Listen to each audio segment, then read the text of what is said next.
আসসালামু আলাইকুম বন্ধুরা, কেমন আছো তোমরা সবাই? আজ আমি নতুন একটা ভিডিও নিয়ে তোমাদের সামনে হাজির হলাম। আজ আমি বানাবো মুরগির মাংসের ভর্তা।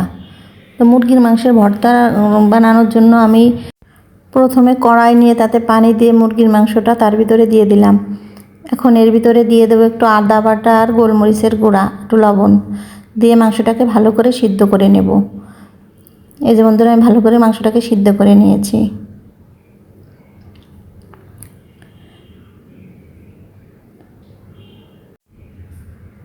এখন এটাকে আমি নামিয়ে নেব। আমার সিদ্ধ হয়ে গেছে, আমি এটাকে নামিয়ে ঠান্ডা করে নেব। এই যে আমি এটাকে নামিয়ে নিচ্ছি, নামিয়ে নিয়ে ঠান্ডা করে নেব। এই যে ঠান্ডা হয়ে গেছে বন্ধুরা, এখন আমি হাত দিয়ে মাংসটাকে ছিঁড়ে নেব, ছোট ছোট পিস করে নেব। অনেকে কাঁটা চামচ দিয়ে করে, আমি হাত দিয়ে করছি, হাত দিয়ে ভালো হয়, এটা কাঁটা চামচ দিয়ে অত ভালো হয় না। সবগুলো মাংসকেই আমি এভাবে ছিঁড়ে নেব।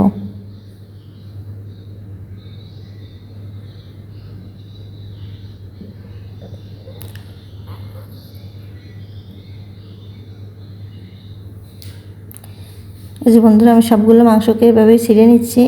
এই যে আমার ছিঁড়া হয়ে গেছে মাংসগুলো। এখন আমি চুলায় একটা কড়াই বসিয়ে দেব।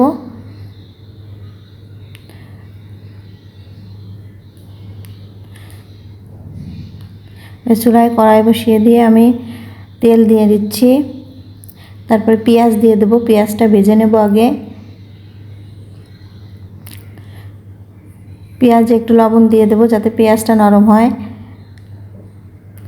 যে পেঁয়াজে একটু লবণ দিয়ে নিচ্ছি।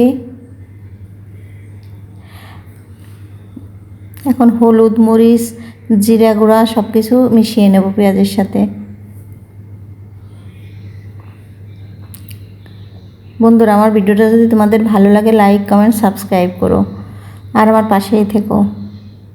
এই যে মশলাটাকে আমি ভালো করে এখন কষিয়ে নেব।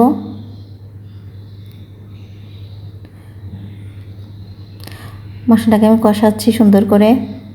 তারপরে আমার যে মুরগির মাংসের যে পানিটা ছিল, ওই পানিটা আমি দিয়ে দিলাম।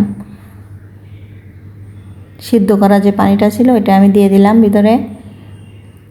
এখন এই যে আমার মশলা কষানো হয়ে গেছে, মাংসটা ভিতরে দিয়ে দিলাম। মাংসটা দিয়ে ভালো করে নেড়ে চেড়ে মিশিয়ে নেব।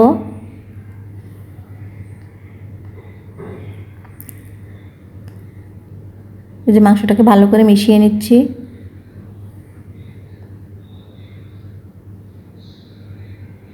এখন দিয়ে দেবো টক দইটা। এই যে বন্ধুরা, আমার কাছে টক দই ছিল না, তাই আমি লিকুইড দুধের ভিতরে লেবু দিয়ে নিছি, টক দই বানিয়ে নিয়েছি। এখন নেড়ে ভালোভাবে মিশিয়ে ঝোলটাকে টানিয়ে নেব। বন্ধুরা, আমি একটু চিনি দিয়ে দিলাম, অপশনাল, কেউ মনে করলে দিতেও পারেন, নাও দিতে পারেন, কোনো সমস্যা নেই। এই যে আমার রান্নাটা হয়ে গেছে, নামিয়ে নিলাম। রান্নাটা খুবই মজার, আপনারা বাসায় বানিয়ে খেতে পারেন। এই যে আমার রান্নাটা। ভিডিওটা দেখার জন্য ধন্যবাদ সবাইকে।